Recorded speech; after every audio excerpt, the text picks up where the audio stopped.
تو اس لیے ایمان دعوت بھی دینی ہے، اپنی نمازوں کو بھی بنانا ہے۔ یہ اللہ نے اپنے گھر بیوت، یہ مساجد کیا ہیں؟ اللہ کا گھر ہے، اور سب سے زیادہ پسندیدہ اللہ کو یہ مساجد پسند ہے، اور 5 دفعہ مؤذنین کے ذریعے اللہ بلاتے ہیں اور فرمائیں کیونکہ دین کا اجر اللہ نے دنیا میں اطمینان اور عزت رکھی ہے اور آخرت میں انعامات، اس لیے من غدا الی المسجد او راحا اعد اللہ له نزلا فی الجنت کلما غدا او راحا، کا جو صبح کو مسجد میں جائے اور شام کو مسجد میں جائے تو اللہ کی عبادت کرے، یہ اللہ کی مہمانی میں ہے، لیکن اللہ اس کا اظہار کریں گے کہ میدان محشر میں قیامت میں اللہ تعالی ہر آنے کے بدلے میں ایک مہمانی ان کو عطا کریں گے۔ اعد اللہ له نزلا فی الجنت کلما غدا او راحا، جنت میں ان کے لیے دسترخوان لگیں گے کہ تم فلاں نماز کے لیے مسجد میں آئے تھے یہ اس کا، تم فلاں گشت کے لیے مسجد میں آئے تھے مشرق کے لیے اس کی مہمان نوازی، ایک ایک کو گنایا جائے گا اور اللہ کی طرف سے مہمان نوازی کی جائے گی۔ فبشر المشائین فی الظلم الی المساجد بالنور التام یوم القیامہ، یہاں تو سورج کی روشنی ہے اور انسان قبر سے اٹھے گا تو کوئی روشنی نہیں ہوگی، فرمایا کہ جو بکثرت مسجدوں کی طرف جانے والے ہیں اور خاص طور پر رات کے اندھیروں میں مغرب کی نماز، عشاء کی نماز اور تہجد کی نماز، اللہ کے سامنے رونا، اللہ کے راستے میں نکل کر مسجدوں میں رہنا، فرمایا جو ہے جانے والے ان کو پورے نور کی خوشخبری سنا دو جو قیامت میں ان کے ساتھ ہوگا۔ تو اس لیے بھائی اپنی نمازوں کو بھی بنانا ہے۔ نماز ایک اتنا زبردست اور پیارا عمل ہے، 5 دفعہ اللہ اپنے گھر کی طرف بلاتے ہیں، اور ایسا عمل ہے کہ اس کو اللہ نے اپنے دربار میں بلا کر اس کو دیا اور پورے اعضاء کو انسان اللہ کے حکم کا پابند کر دیتا ہے۔ حج کا تعلق مال کے ساتھ ہے اور کچھ ارکان ہیں جسم کے ساتھ بھی ہے، اور زندگی میں ایک دفعہ اور جن پر حج فرض ہو ان کے لیے۔ روزے کا تعلق انسان کے جسم کے ساتھ ہے، اور چاہے 12 مہینوں میں سے 1 مہینہ، اور صرف دن میں روزہ رکھنا۔ تو بھائی اس لیے یہ تو باقی 11 مہینے، لیکن نماز ایک ایسا عمل ہے کہ 5 دفعہ اللہ کے دربار میں آنا، اللہ نے اپنی ملاقات کا بہانہ کہ 5 دفعہ میرے گھر میں آ جاؤ، اور مؤذنین کے ذریعے اللہ اکبر اللہ اکبر۔ اور اللہ کی دین کیسی ہے کہ جب انسان نیند سے اٹھتا ہے اور وضو کرتا ہے کہ وہ وضو کر کے مسجد جاؤں گا اور نماز پڑھوں گا، اسی وقت سے اللہ کی طرف سے انعام اور اعزاز شروع ہو جاتا ہے کہ اس کے منہ کے دھونے سے ناک اور کان اور آنکھوں کے گناہ اللہ تعالیٰ اس سے صاف کرتے ہیں۔ گناہ کا کہتے ہیں گناہوں کی سیاہی اور بدبو اگر اللہ ظاہر کر دیں تو کوئی جاندار چیز اس کی بدبو کی خرابی کی وجہ سے زندہ نہ رہ سکے، سانس گھٹ کے مر جائے، یہ تو اللہ نے پردہ فرمایا ہوا ہے۔ جھوٹ کی سیاہی اور بدبو، غیبت کی، ظلم کی، اللہ کی نافرمانی کی، نمازوں کو چھوڑنے کی سیاہی،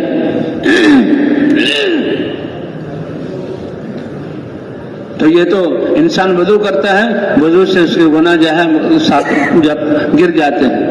علماء فرماتے ہیں جو صغیرہ گناہ ہے کبیرہ کے لیے توبہ کرنی پڑتی ہے، اور پھر یہ اس انسان کی زینت کا سامان بنتا ہے۔ حضور سے پوچھا صحابہ نے، اے اللہ کے رسول آپ اپنی امت کو کیسے پہچانیں گے؟ کہا اعضائے وضو ان کے چاند کی طرح چمک رہے ہوں گے، اس سے میں پہچانوں گا۔ اب یہ مسجد کی طرف جاتا ہے، ہر قدم پر اللہ ایک گناہ معاف فرماتے ہیں، ہر قدم پر اللہ ایک درجہ بلند فرماتے ہیں، اور ہر قدم پر اللہ ایک جو ہے جنت ایک نیکی لکھ دیتے ہیں۔ یہ تو نماز سے پہلے کا، اور جب مسجد میں آ جاتا ہے تو جب تک نماز کے انتظار میں رہے اس کو نماز کا ثواب ملتا رہتا ہے۔ اس لیے بھائی یہ نماز کو بنانا، اچھے سے اچھا بنانا، یہ نماز اس میں پورے اعضاء کو انسان اللہ کے حکم کا پابند کر لیتا ہے، اس لیے جس کی نماز ٹھیک ہو گئی اللہ اس کی پوری زندگی کو ٹھیک کر دیں گے۔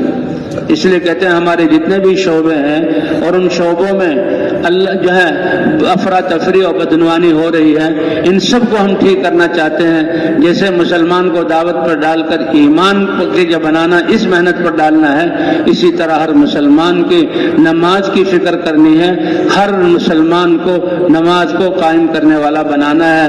مرد مسجد میں جماعتوں کے ساتھ، عورتیں گھروں میں نماز کا اہتمام کریں۔ کہ بھئی کوشش کرو گے انشاءاللہ؟ ہمارے حضرات بتاتے ہیں کہ مولانا الیاس صاحب رحمۃ اللہ علیہ کیسے فکر مند، ایک دفعہ فجر کی نماز کی طرف پڑھانے کے بعد متوجہ ہوئے لوگوں کی طرف، نمازیوں کی طرف، او بھائیو تم نماز پڑھنے آ گئے، تم اپنے گھروں سے وضو کیا فجر کی نماز، اور تم جو ہے رات کے اندھیرے میں اٹھے فجر کی نماز پڑھ لی، لیکن تم نے جو گھروں میں بے نمازی ہیں، تمہارے محلوں میں بے نمازی ہیں، اور نماز کا جو نقصان، کہتے ہیں تمہاری نماز پڑھنا اگر ان کی فکر نہیں کرو گے، تمہاری نمازیں اللہ کی ناراضگی سے بچائیں گے نہیں۔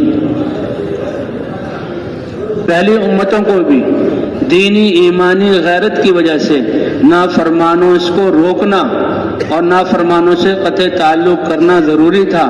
اگر وہ ان کو روکتے نہیں تھے، غیرت کی وجہ سے کھاتے پیتے تھے، تو ان کے دل بھی اللہ تعالیٰ ان کے اندھے جو ہے سیاہ کر دیتے تھے، اور پھر وہ بھی انہی کی طرح عمل کرنے لگتے تھے، حالانکہ ان کے ذمہ دعوت نہیں تھی۔ ہمیں تو اللہ نے خیر امت ہونے کا لقب بخشا، حضرت محمد صلی اللہ علیہ وسلم کی امت میں ہونے کا اعزاز بخشا، اور آج اللہ نے وہ محنت عطا کی ہے۔ اللہ صحیح سمجھ عطا فرما دے، پچھلی زندگی سے توبہ کر کے بقیہ زندگی کو اللہ تعالیٰ اس محنت کو مقصد بنا کر کرنے کی توفیق عطا فرمائے، کہ مسلمان کی جان اور مال کا اور صلاحیتوں کا سب سے بڑا مصرف اعلاء کلمت اللہ ہے۔ جیسے دنیا میں کہتے ہیں تم کون سے گریڈ کے افسر ہو، کہ جی میں 22 گریڈ کا ہوں، میں فلاں گریڈ کا، او ہو تم اتنے بڑے افسر ہو۔